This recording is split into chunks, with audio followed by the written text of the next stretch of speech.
Hi everyone. Today we're going to work several examples with the law of sines. We're going to spend most of this video just doing solutions of triangles. In the next video we will revisit the law of cosines and we will work a few nice real-world application problems. So let's begin by proving the law of sines. And everybody rolls their eyes, because who likes proofs, right? But it's important for everybody to know that nothing in trigonometry or mathematics is magic. Everything comes from somewhere.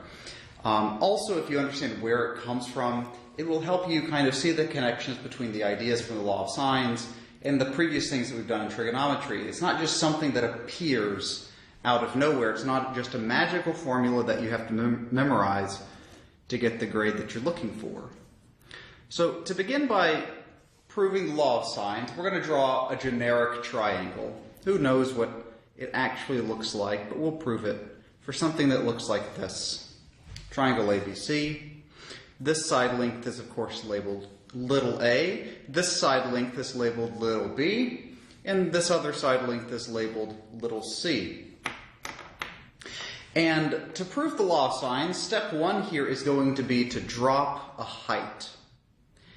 And this is why I think that's kind of nice and instructive to go through these, because we have seen this idea several times throughout the course. Dropping a height is really nice because in the case of arbitrary triangles, where we don't know the angles, but they're certainly probably not right, if you drop a height perpendicular to one of the legs here, you get a right angle. So we're going to drop a height from, let's say, angle B in this first case, perpendicular to side length little b, and we have now two right triangles. And that's going to be super helpful for us. We're going to label this side H. And let's see what we get using regular old right triangle trigonometry, which we can now use because we have two right triangles. Well, the only angle that I really know in this left triangle is angle big A. And the relationship between A, H, and C, which is the only leg that I know in that triangle, is of course sine. So we know that the sine of A is equal to H divided by C. And if we solve for H, that gives us that H is equal to C times the sine of big A.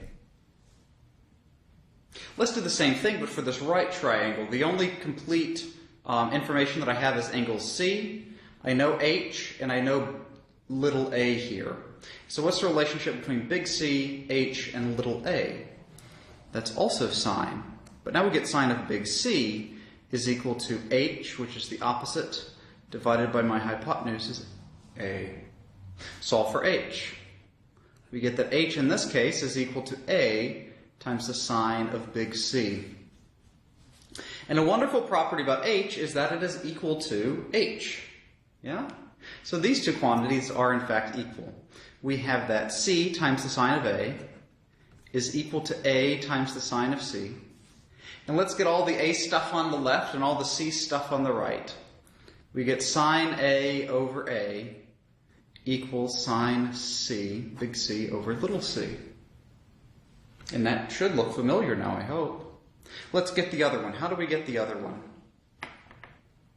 I'm going to replicate this triangle here. I'm going to draw it again as well as I can anyway.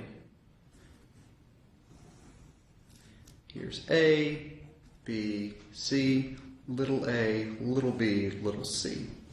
Okay, but in this time, rather than dropping a height perpendicular to the side length little b, let's drop a height slantways. Oops, that's not a very good slant line, is it? Sorry about that. Slantways perpendicular to side length little c. And let's label it once again. Let's label this height H. It's going to be different than that height, but we'll give it the same name. In this case, let's do the same thing. What's the relationship between angle A, this length H, but now the hypotenuse of this right triangle, this bottom right triangle, is a little b. So in this case, we have sine of big A is the opposite, which is H, divided by the hypotenuse of this bottom triangle, which is now, little b. Once again, let's solve for h. We get that h is equal to b times the sine of a. That's not so bad. And now we'll do the same thing for this top right triangle with angle big B, side length h, and now the hypotenuse of this top triangle is little a. So we have that sine of big B is equal to h divided by little a. And let's solve for h. H is equal to a times the sine of big B. Set h equal to h, of course. We get that b sine of a equals to little a times the sine of big B. Get all the a stuff on the left, all the b stuff on the right. You get sine big A over little a equals sine big B over little b. But what do we know from this first computation? What is sine of big A over a also equal to? It's also equal to sine of big C over little c. And this gives our law of sines. This is true no matter the triangle. As long as you have a triangle, this relationship is true. This is useful for a few cases. The cases that we're useful for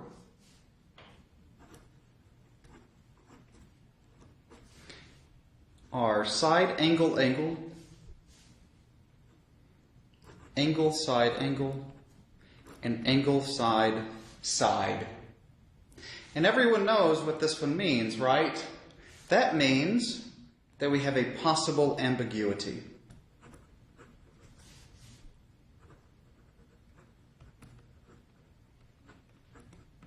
We have a possible ambiguity. If you see angle side side, you have a possible ambiguity. And we'll see this as we work several examples today. Side angle angle, or angle side angle, or angle side side. That means that's referring to the information that's given to you in the problem. So in this case, it would give you consecutively a side, an angle, and an angle. And we'll see that going forward. But let's jump into a nice example.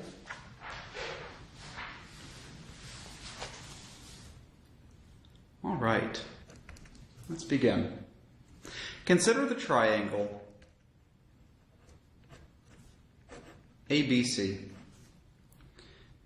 with big A being 85 degrees, big B being 35 degrees, and little c having length 30. Let's solve this triangle. So all the triangles that I'm going to draw will be kind of these generic triangles. I'm not going to spend too much time trying to get it exactly correct, because we'll see whenever we say angle side side cases, there's possibly ambiguous cases. Indeed, we may not even be able to draw such a triangle. So I'm just going to do it generically, and it will always be okay. Okay, I'm going to label it as A, B, C. This side, this angle will be 85 degrees. Angle big B is going to be 35 degrees. And angle little c, that's here, is length 30. So let's think about what the consecutive information they've given us in this triangle is. I see an angle, then a side length, then another angle. So that's an angle side angle. And that is one of our cases where we're going to use the law of sines. So we know, that's our cue, that we need to use the law of sines to solve this. How do we begin? Well, I'm given two angles. How do we find the third angle? How do we find the angle big C? Now the big C is going to be 180 degrees minus the measure of angle A minus the measure of angle B. And what's 180 minus 85 minus 35? That's 60. Yeah? So now we know angle big C. How do we proceed now? This is now 60 degrees. Okay, so the key, whenever you want to use the law of sines, the key is that you always want to use a complete pair. Use a complete pair. What do I mean by that?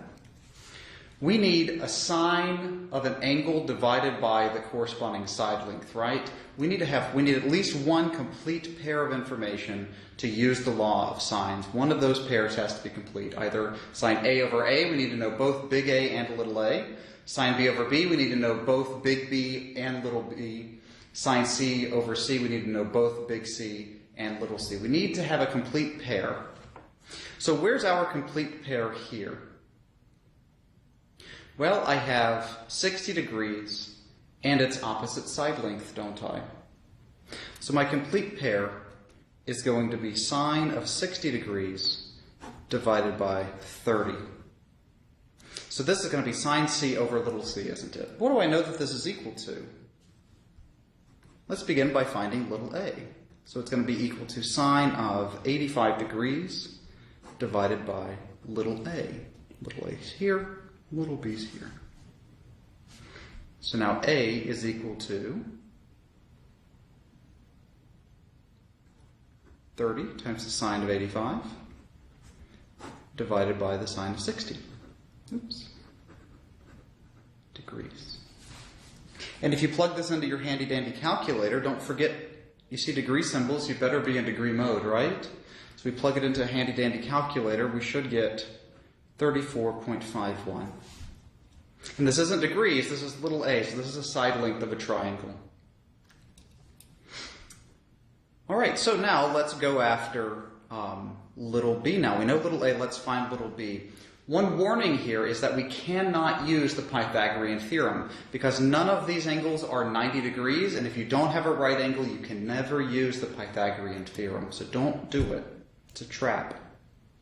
So to find little b, we once again need to use the law of sines. Let's start with our complete pair that we started with, sine 60 degrees over 30. That has to be sine of big B, which is sine of 35 degrees, divided by little b. Solving for little b gives us that little b is 30 times the sine of 35 degrees divided by the sine of 60 degrees. And if you once again plug this into your handy-dandy calculator, I think you should get 19.87. All right. And just because it's fun to do, let's collect all of our information. So we have that A is 85 degrees. Big B is 35 degrees. Big C is equal to 60 degrees. Little a, that was 34.51. Little b is 19.87. And little c is 30. As a quick sanity check, we can see that the smallest side length is indeed opposite the smallest angle. We see that the largest side length is indeed opposite the largest angle. That's a nice, easy sanity check that you can use to check your work on an assessment. Let's do another problem.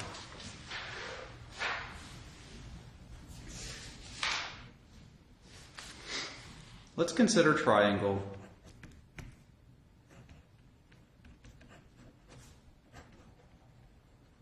We'll name it ABC again. Not very creative, but that's okay. Let's name triangle ABC, and suppose we have B equals 5 degrees, C equals 125 degrees. So we're certainly not a right triangle, and B is 200. So pause the video, try to work this problem yourselves.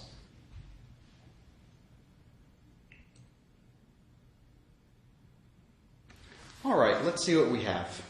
I'm going to draw another generic little triangle. And I know, C is going to be bigger than 90 degrees, so it's certainly not going to look like this, but this will just help us get a picture. The details aren't really important. All right, so I know that big B is 5 degrees. That's 5 degrees. Big C is 125. And little b, which is over here, is 200. Here is little a, here is little c. What type of triangle is this? What's the consecutive information? I see an angle, and a side. Or if you prefer a side, angle, angle. Yeah?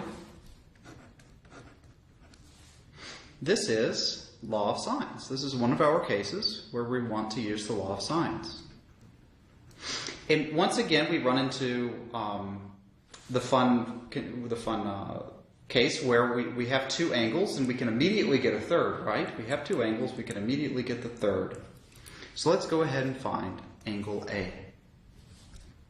Angle A has to be 180 degrees minus 125 degrees minus 5 degrees, which is 50 degrees. All right.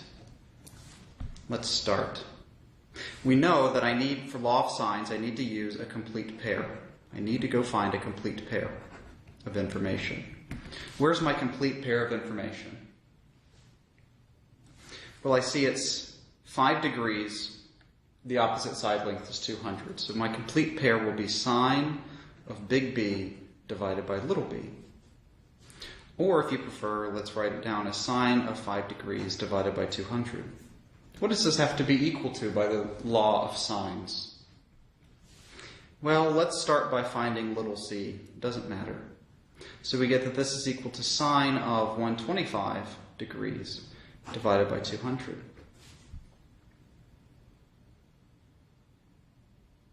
I like it. That's not right. Little c, sorry. Didn't need to write little b down there again. So this is sine of big B over little b, which is 200, equals the sine of 125 divided by little c, which is the opposite side length. Sorry about that. What is c equal to? Well, c is going to be equal to 200 times the sine of 125 divided by the sine of 5 degrees. And if you plug this into your handy-dandy calculator, you should get 1,879.74.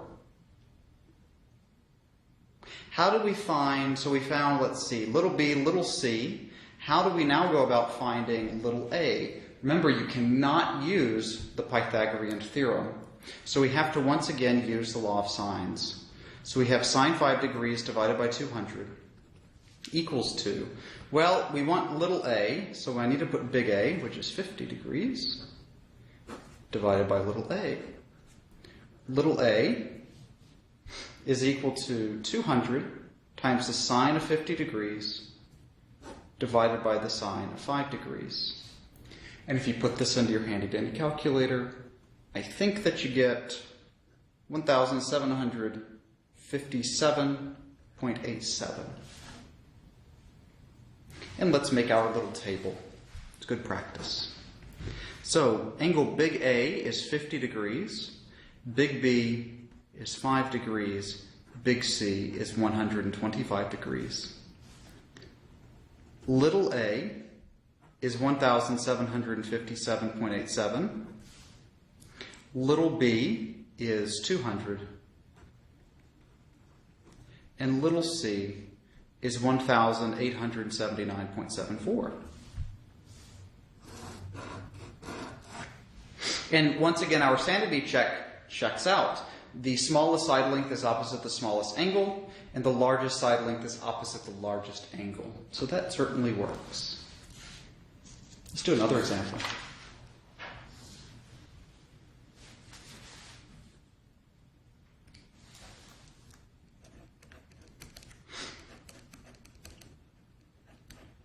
Let's consider triangle ABC again, where little a is 1.4, little b is 2.9, angle big A is 142 degrees.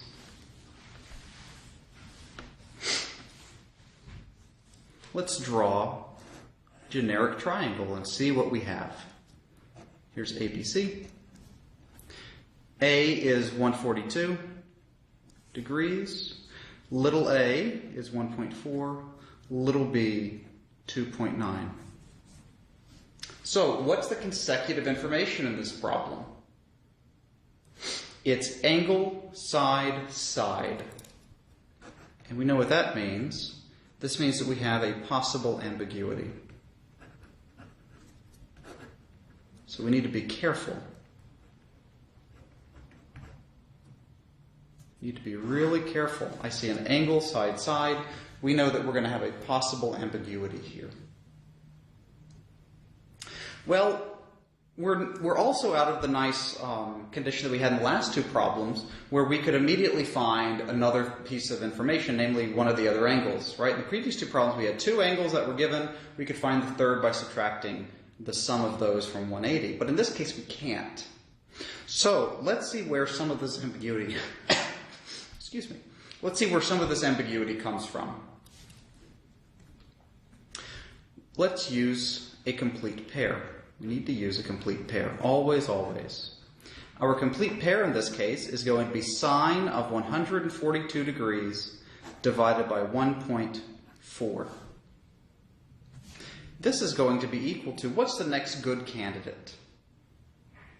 Well, we have absolutely no information for angle big C and side length little c here, do we? We have no information, so that we don't want to start there to get more information. I have a partial pair with angle big B and side length little b, don't I? So I'm going to go with my partial pair. Sine big B divided by 2.9. Let's solve now. I want to solve for sine of big B. Well, sine of big B is going to be 2.9 times the sine of 142 degrees divided by 1.4. And if you plug that into your handy-dandy calculator, you should get 1.28. And there's a problem with that, isn't there? What's the problem? Well, I know that 1.28 has the nice property of being bigger than 1. And what's the issue? Sine cannot output values bigger than 1. The range of sine is only between -1 and 1 inclusive. So if you get an output value bigger than 1, there's no such angle that can give that for you. Which means that we have no triangles. There's no such triangle that exists.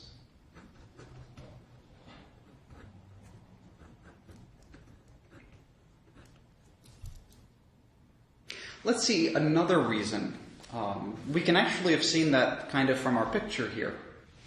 I know that the side length 1.4 has to be opposite angle 142. Well, in a triangle, could any of these other angles possibly be bigger than 142? No, it's bigger than 90 degrees, which means that this thing has to be the largest angle in the triangle. So what does that mean about an angle opposite an even larger side length than 1.4, 2.9? In fact, this is twice as big as 1.4, right? B couldn't possibly exist because it would have to have a larger angle to be opposite a larger side length. But that can never happen with that obtuse angle 142 degrees in a triangle. Let's do another problem.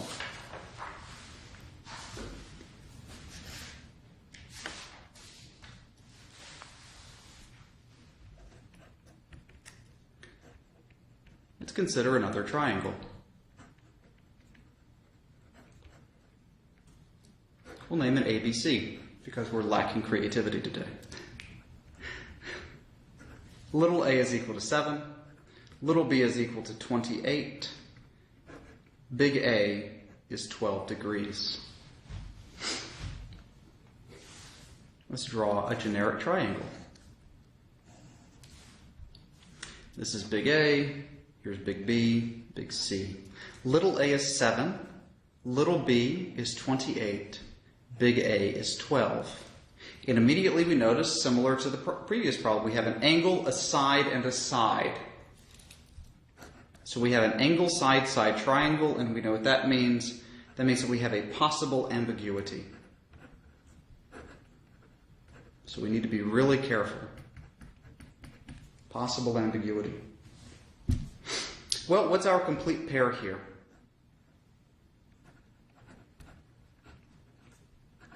We need to start off with a complete piece of information. My complete piece of information is going to be big A and little a, isn't it?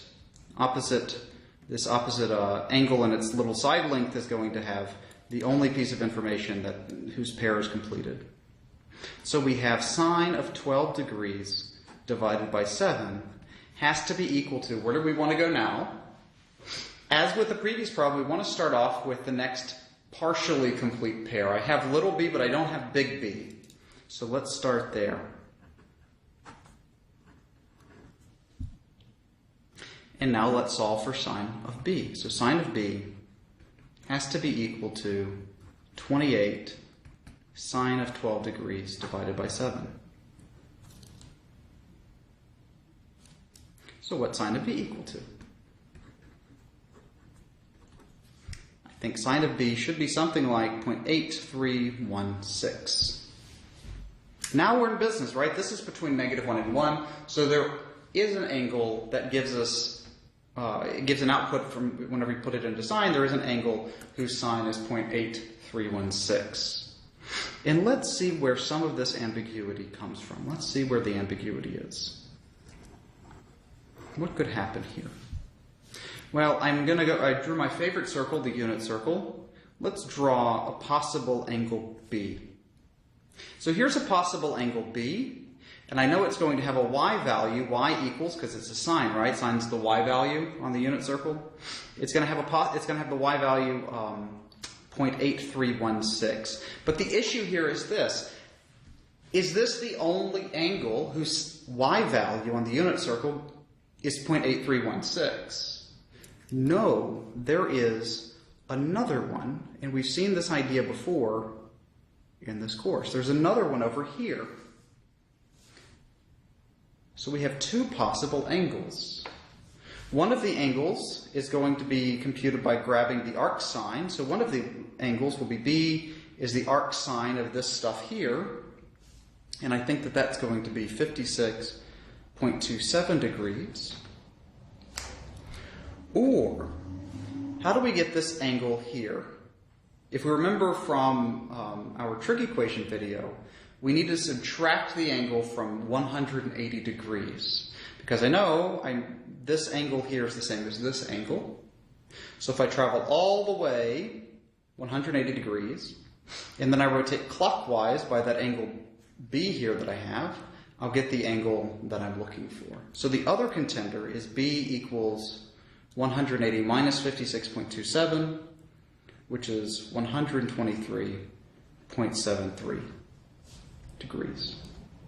And now I'm going to draw a vertical line because these are now separate cases. May work, may not. Let's see. We don't know. I'm going to scroll up a little bit.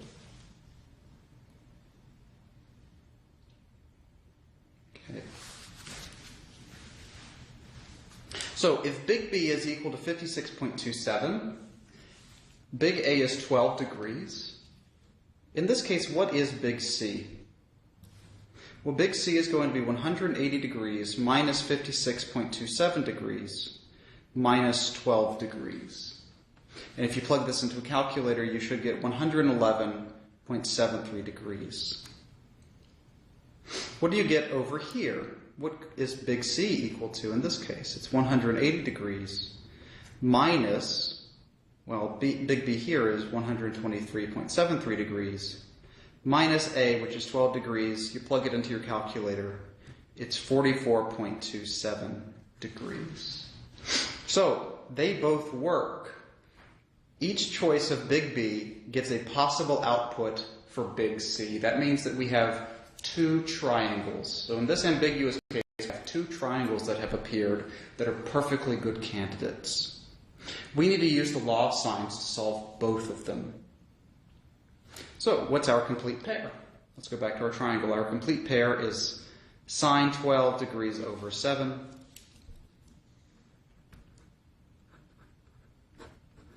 And now it's going to be equal to sine, we only need to find little c, so it's going to be sine of, in this case, 111.73 degrees divided by little c.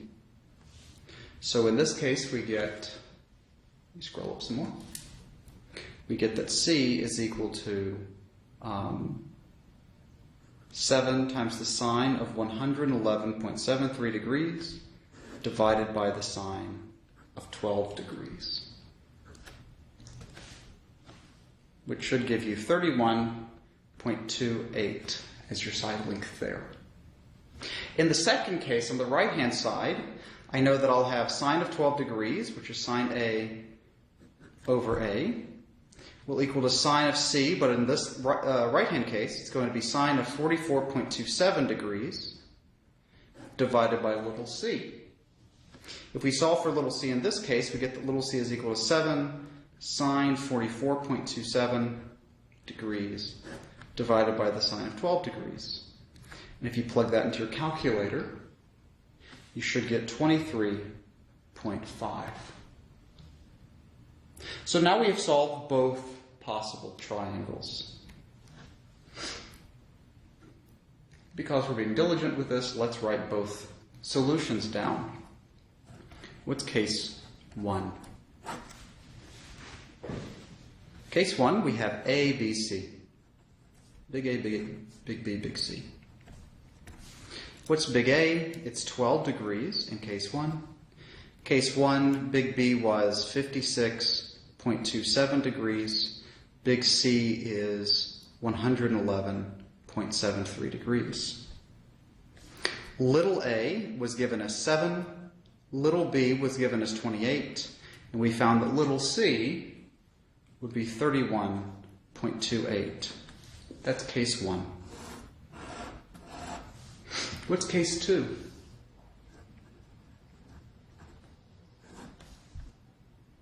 Well, I have A. I'm going to need more room. I'm going to have A, B, C again. A is still 12 degrees. In this case, big B is equal to 123.73 degrees. And big C is equal to 44.27 degrees. Little a is still 7. Little b is still 28. Little c we solve as 23.5. And that's case 2.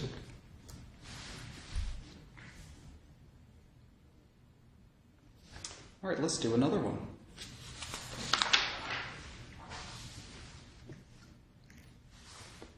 Let me bring this back down. Sorry, I'm keeping a border so that I know where I can write in the video. All right. Let's do one more example.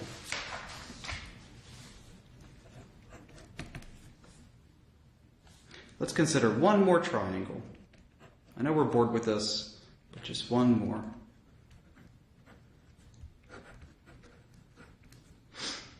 Little a is 3, little b is 2, big A is 50 degrees.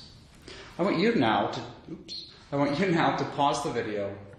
Oh, before you pause. That's 50 degrees. Sorry about that. I want you now to pause the video, try to work this problem yourself. You have all the tools that you need.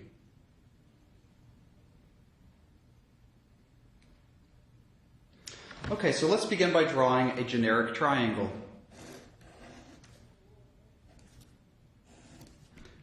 We'll call it once more ABC. Big A is 50 degrees. Little a is 3. Big B is 2. Our consecutive information is once more angle side side. So we have some possible ambiguity, don't we?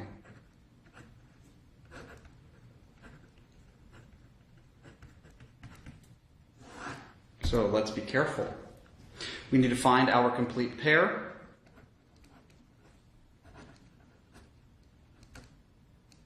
And our complete pair here is, once again, sine A over A, which is sine of 50 degrees over 3. We want to now, once again, solve for angle big B first, because it's paired with a side length that is defined. So we have sine of big B over 2.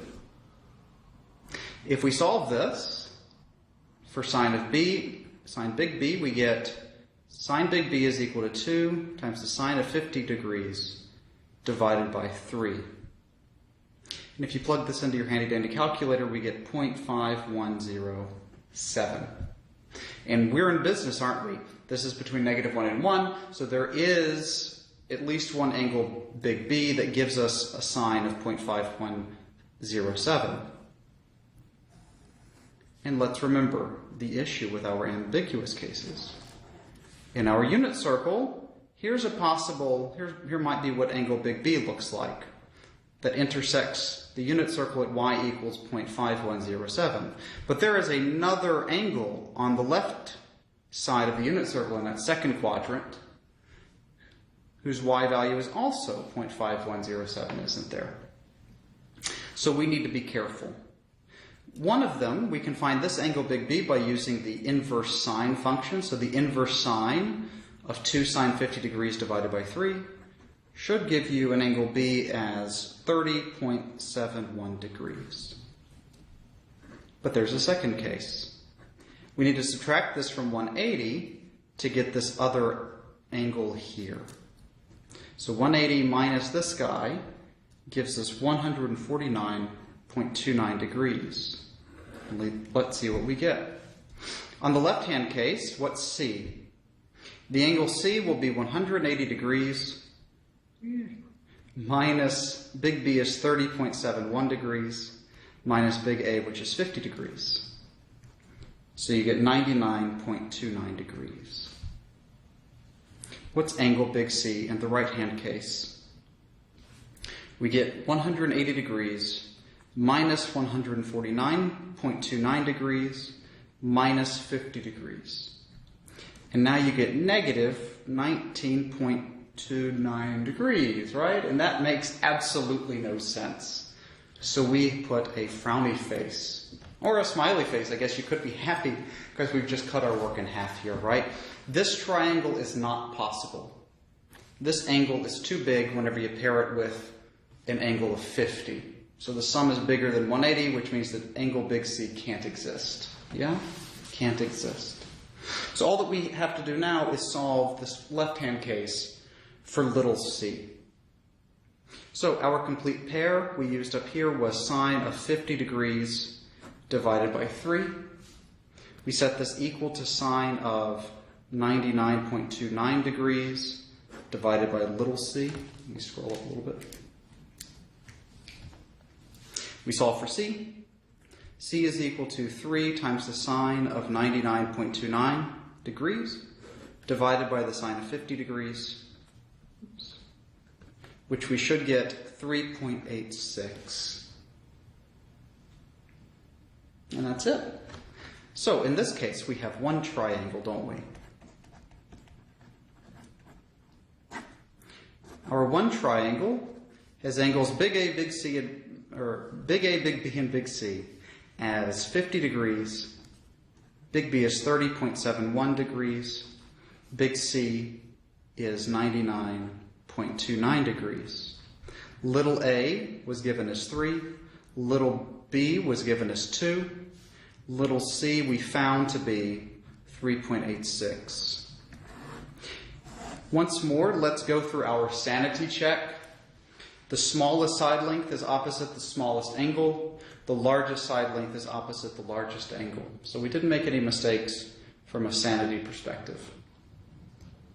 All right, guys, these are all of the examples that I want to show you in this video. I hope that it helps understand the law of sines and when to use it and the possible issues that arise from that. Like I said at the beginning, in the next video we will discuss the law of cosines. The law of sines will come up, so I want everybody to first and foremost be really nice and okay with the law of sines because this will come up again in our law of cosines computations. We'll also work several applications problems because everybody wants to know how this stuff is actually useful in real life. So we'll revisit bearing and solving triangles in real life. All right, guys, so as always, if you have any questions, feel free to reach out to me. I'm always available via email, and we can I can either respond in email or we can set up a time to Skype.